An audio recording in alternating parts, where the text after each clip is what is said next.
இல்லை எல்லாமே வந்து ஃபியூஸ் ஆஃப் இந்த மாதிரி கால் தான். ஃபியூஸ் ஆஃப் இல்லை வேற ஏதாவது வயர் கட் ஆகுறது இந்த மாதிரி கால்கள் தான்.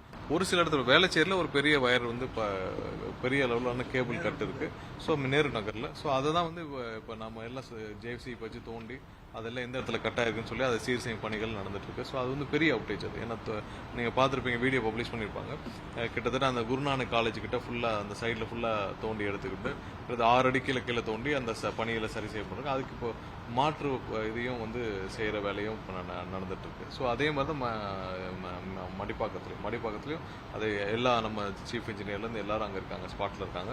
அனைத்து குழுக்களும் அங்கிருந்து அதை சரி செய்யும் பணிகளை முடிச்சு ஒரு 1 hour முன்னாடியே சீரமைக்கப்பட்டு அந்த பவர் வந்து மீதி கொடுக்கப்பட்டுச்சு. ஸோ அதே மாங்காடு அதே மாதிரி தான் ஒரு தெருவில் மட்டும் பாதிப்பு இருந்துச்சு. 15-20 நிமிஷத்துக்குள்ள கொடுக்கப்பட்டுச்சு. ஸோ ஒவ்வொரு இடமும் இங்கிருந்து மானிட்டர் செய்யப்பட்டு சீரமைக்கும் பணிகள் நடைபெற்றது. ஸோ இந்த குழுக்கள் இதே மாதிரி வந்து அந்த 225 குழுக்களும் தொடர்ந்து பணியாற்றுவார்கள். இது சீராகும் வரை பணியாற்றுவார்கள்.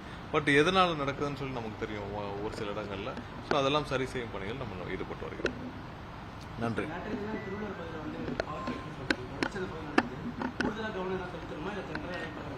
கூடுதலாக நம்ம காவல்துறையிடம் சொல்லியிருக்கோம். அது இல்லாமல் நம்மளும் வந்து மொபைல் குழுக்கள் அமைக்கிறோம். இப்போ 125 குழுக்கள் அமைக்கப்பட்டிருக்கு. 500 பேர் கொண்ட 125 பேர் கொண்ட குழுக்கள். அதை கண்காணிக்கிறதுக்கும் 10 பேர் கொண்ட உயர்மட்ட குழுக்கள் அமைக்கப்பட்டிருக்கு.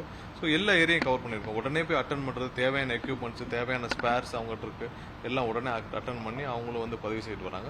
ஸோ பார்க்கும் என்ன வேலை நடைபெறுன்றது நம்ம மின்னகம் மூலியமாக அங்கே இருக்கிற மக்களுக்கும் தெரியப்படுத்திட்டு வரோம். சோசியல் மீடியா மூலியம் மற்ற வழியாக தெரியப்படுத்திட்டு வரோம். ஸோ அதை சீர் செய்யும் பணிகளை செஞ்சுட்டே வரோம். கண்டிப்பாக பொதுமக்களுக்கு எவ்வளவு சீக்கிரம் சீரமைத்து கொடுக்க முடியுமோ அந்த பணிகளை செய்து கொண்டே வருகிறோம். இன்னைக்கு எல்லா டைரக்டர்ஸ் எல்லாருமே இங்கிருந்து மானிட்டர் பண்ணிட்டு இருக்கோம். கண்டிப்பா இதை சீராக்கும் பணிகள் இப்போ ஏஐ எல்லாம் வந்து கால் அட்டன் பண்ணி அவங்க பதில் சொன்னேன். ஏன்னா அவங்களுக்கு வந்து ஒவ்வொரு நாளும் அவ்வளோ கால் லேண்ட் ஆகுது. ஸோ அதே மாதிரி லெவல்லையும் அவங்க வந்து எல்லாருடைய நம்பரும் பப்ளிஷ் பண்ணியிருக்கோம். ஸோ எல்லாரும் தேவையானப்போ எங்கெங்கெல்லாம் பிரச்சனை இருந்தோ அவங்களும் கால் அட்டன் பண்ணி அவங்களுக்கு விவரத்தை சொல்லணும்னு பார்த்துருக்கோம். கண்டிப்பாக சீரமைப்பு பணிகள் கண்டிப்பாக நடந்துட்டு வரும்.